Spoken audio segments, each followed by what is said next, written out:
ఎవరైనా ఇలా పుష్కరిణికి వచ్చి స్నానం చేసేవాళ్ళు ఉంటే జగద్గురువులు నిన్ను అనుగ్రహించడానికి సిద్ధంగా ఉన్నారని చెప్పడానికో ఏమో వెంకటేశ్వరుడు అక్కడ శంకర భగవత్పాదులు నుంచాడు.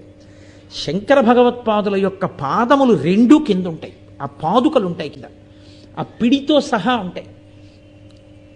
మీరు చక్కగా తెల్లవారుజామున నిద్ర లేచి స్నానం చెయ్యగానే మొట్టమొదట జగద్గురువుల యొక్క పాదుకలకి మీ తల తాటించి, ఎందుకో తెలుసా అండి, జగద్గురు పాదుకలకి నమస్కారం చెయ్యాలంటే పైన చొక్కా బనీను ఉండకూడదు. మనం సహజ కవచ కుండలాలతో పుట్టినట్టు ఒక్కనాటికి విధియం. స్నానం చేసేటప్పుడు తీయాలిగా, స్నానం చేసేటప్పుడు తీసేసి ఓ పొడిబట్ట కట్టుకుని ఉంటాడు కాబట్టి అప్పుడు జగద్గురువుల పాదుకలకు నమస్కారం చెయ్యడానికి కావలసిన యోగ్యత తనంత తాను సిద్ధిస్తుంది.